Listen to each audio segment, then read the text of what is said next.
Honors Physics, Day 123, Lens Defects and Rainbows. Now, by defects, what we mean is essentially problems that are inherent in lenses that cause blurry images. Light does not focus properly, and blurry images result. Now, this is a big deal for people who make lenses for livings, like camera manufacturers and telescope and microscope manufacturers and so forth. They have to make sure that their lenses minimize or correct for these problems. The two main problems are chromatic aberration, when light of differing colors focuses differently. It turns out that blue light bends more than red light. It refracts more when it travels through a transparent material like glass or plastic, but most good lenses are glass. This diagram on the right here, or on your notes, it's on the left, kind of shows you an exaggerated view of what's going on here, showing you that blue light is focusing in a different spot than the red light, and all the other colors. Actually, the diagram's a little bit off here, because actually the green light should be the one that's in the middle. The red light should be the one that's focusing where their green light is. So kind of ignore their green light, because blue light bends more. It focuses in a location closer to the lens, let me highlight that, than the red. The red light is focusing further out, and the green actually should be focusing between the red and the blue, because green is intermediary. It's between. If you do Roy G. Biv, it's the middle color. So the diagram's a little bit off here, sorry about that. This other diagram of the horse, or a little graphic I pulled off the internet, shows you how there's some blurring of the image and there's a color separation. So that's chromatic aberration. You get a separation of colors and a blurry image. The second issue we have, defect, quote unquote, is spherical aberration. Once again, aberration refers to defect. This is when light passing through different parts of the lens, specifically the outer part versus the inner part near the center, which is, once again, causes blurring. Light through the outer part of the lens has a shorter focal length, typically.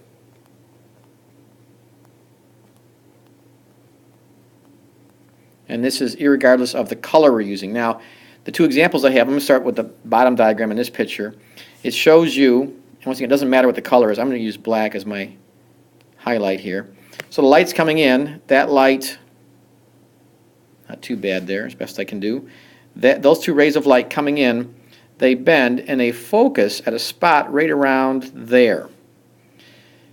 It's closer to the lens than light that starts towards the middle part of the lens. So these two rays I'm just highlighting, they focus, and I'll exaggerate this, it's supposed to be a straight ray there. They focus further out. I'll use red as highlight here. They're focusing out here. Once again, this is irregardless of what color you're talking about here. Light through the outer part of the lens tends to focus closer than light through the inner part of the lens. And one of the ways they correct for this is by putting like an aperture that blocks light on the outside of the lens. Forgot to mention one of the ways they correct for the chromatic aberration is they put in multiple lenses or they put coatings on the lenses. I don't know all the ways that they correct for that. You will not be responsible for that, but you need to understand what the difference is between spherical and chromatic aberration. Now in this other diagram with the diverging lens, it's actually not showing you any spherical aberration. It's showing you all the light focusing at the virtual focal spot in the one location. So we'll be doing the lab on this to see if indeed those backwards projections actually do focus. But once again, if there was chromatic aberration or spherical aberration present there in that diverging lens, there would not be one clear, crisp focal point there. So there's an example in this graphic that I have where spherical aberration is not present with that particular lens. You will find this in the lab. Some of our lenses will have spherical and or chromatic aberration. Some of our lenses will not have spherical and or chromatic aberration. So you'll be looking to see which ones do and which ones don't. In this case, this converging lens here at the bottom does have spherical aberration, and the diverging one is not exhibiting any spherical aberration or defect. Dispersion. It's the separation of white light into its constituent colors, arranged Roy G. Biv, the rainbow of colors. Turns out that prisms are good at dispersing light, spreading it into its colors. Now, if you start with one color, like this first prism here is showing you that you have one color, not white light. So let's say you just have blue light or green light or red light. I'll just use red as my example. Red light coming in here, and we did this lab a week or so ago, of light traveling through a prism. When it goes into a prism from air, it bends toward that normal that's already drawn there.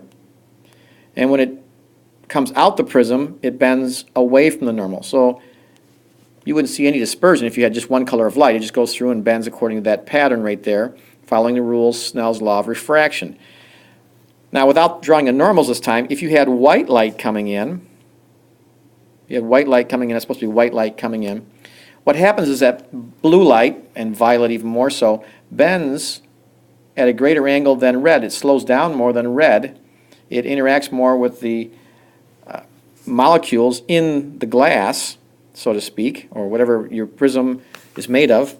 And the red light then follows a path sort of like that, red, orange, and yellow. And you could draw 7 rays here, but they're showing you the colors coming out on the other side, separated into a rainbow. That's called dispersion. There's the blue ray, or violet. It spreads out. So prisms are good at dispersing light, spreading it into its rainbow of colors. Now, other things that are good at dispersing light are raindrops, as you'll see for rainbow formation here in a minute. Raindrops are good at dispersing light, spreading it into its rainbow of colors. Chromatic aberration with lenses, as you saw in that first part of the notes here, is another example of dispersion. That's what chromatic aberration is, splitting white light into its colors when you don't want it split into its colors. So rainbows are an example of white light being dispersed into its colors. All right, the two main ingredients, quote unquote, for rainbows are sunlight behind you and raindrops in front of you. Now, once again, from an atmospheric position, this is not a very common occurrence. I mean, when it's sunny, it's not raining. When it's raining, it's not sunny. But everybody has seen rainbows in their life, and it happens usually after a rainstorm. A quick-moving rainstorm moves past you, and you see a rainbow off in the distance. The geometry will be shown here just below. But what happens is the sunlight is refracted, bent as it goes into a raindrop. Refracted as it goes into the front of the raindrop. It reflects, technically, a total internal reflection. It doesn't have to be a total internal reflection, but it reflects off the back of the drops and then refracts back out the bottom front of the drops. Now, this is the geometry of a standard rainbow, the ones that you see most often in the sky. And the geometry is right here below, showing you how, once again, as the light travels through, starting out with white light, if this were white light entering, and only showing you 2 of the 7 colors, Roy G. Biv, the geometry is such that the colors separate, they disperse. Now, a couple things about this. First of all, what you'll notice is that the blue light comes out on top of the red. Well, when you look at a standard rainbow in the sky, the red part of the rainbow is at the top. I'll explain the geometry of that in a minute. But I also want to explain double rainbows, if you've ever seen a double rainbow, and I'll show you a picture of one. One more thing, though, before I leave the slide. How can you make a rainbow with a garden hose? Some of you have probably done this. What you really need is a sprayer, a garden hose with a sprayer, and you need a sunny day. It could be winter. It doesn't have to be warm out. It could be any sunny day.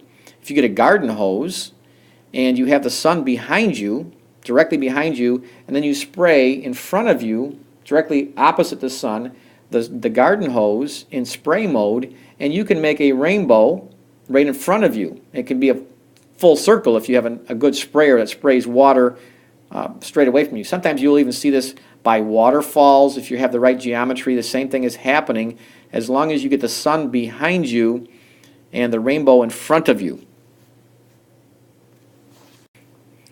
with waterfalls, what you need is a mist, the little tiny water droplets that get in the air. That's where you'll see the rainbow sometimes.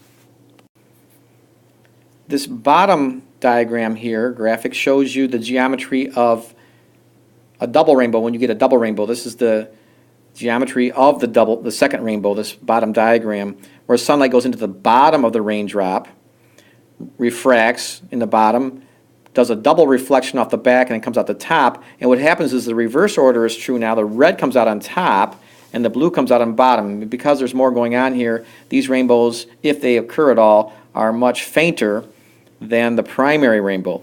Let me give you some more geometry of this with the next slide.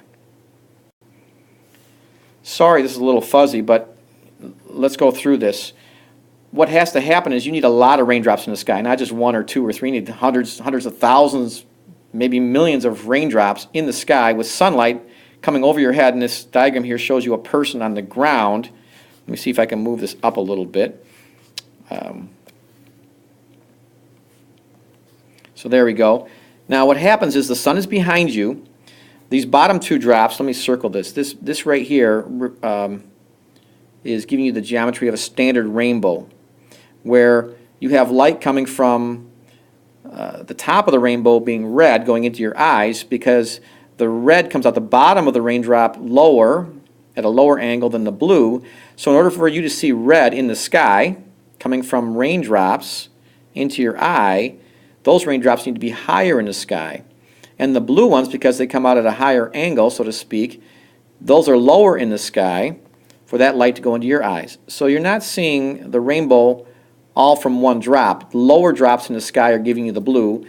The mid-level drops are giving you the green. We haven't drawn you all 7 colors here. But the ones that are higher in the sky give you the red. This shows you the geometry of why the ones that are higher in the sky give you the red, and why red's at the top of a rainbow. It also turns out that if you go through the angles, and I'm not going to quiz you on the angles here, but this line here that's coming from your back, okay, that is towards the sun, if you go in reverse, essentially the angle here turns out, this angle I believe is about 42 degrees, 41 or 42 degrees for the standard rainbow. As opposed to the secondary rainbow, if there is ever a secondary rainbow, it's higher in the sky. Let me circle these up here. This would be other raindrops even higher in the sky. Once again, lots of them. All right, you're not seeing the entire rainbow from one drop. You're seeing a bunch of drops. The ones lower in the sky now are sending red to your eyes, and the ones higher in the sky are sending blue to your eyes, and the ones that would be between these two would be giving you the green and the orange and the yellow and so forth to your eyes. But because of the light coming off at these angles from the top of these raindrops, from the previous slide showing you the geometry of a double reflection off the back of these raindrops, the overall angle in this case is about 51 degrees. So if I draw here and measure with that line that goes to the sun, from your back towards the sun, that angle is about 51 degrees. I showed you that on the previous slide, that angle. All right, let's look at some actual rainbows, some actual slides, because rainbows are awesome. Rainbows are a spectacular display and reminder of God's handiwork. Pretty much everybody loves rainbows. Here's a picture of a double rainbow. You can barely see the second one. It's faint. You can see the colors are reversed. So rainbows are stunning. There's all kinds of fantastic pictures of rainbows online, and whenever we see them, we're pretty much in awe of them. They're also a good reminder of God and His faithfulness to us. He keeps His promises. It was to be a sign after the great flood of Noah's time that God would never send another flood like that. He will be faithful to keep that promise and all His promises, and the rainbows, when we see them, are a reminder of that. And one more picture of a rainbow here with the Genesis 9 text, reminding us, once again, God is faithful, He keeps His promises, and His handiwork in rainbows and His creation is just awesome.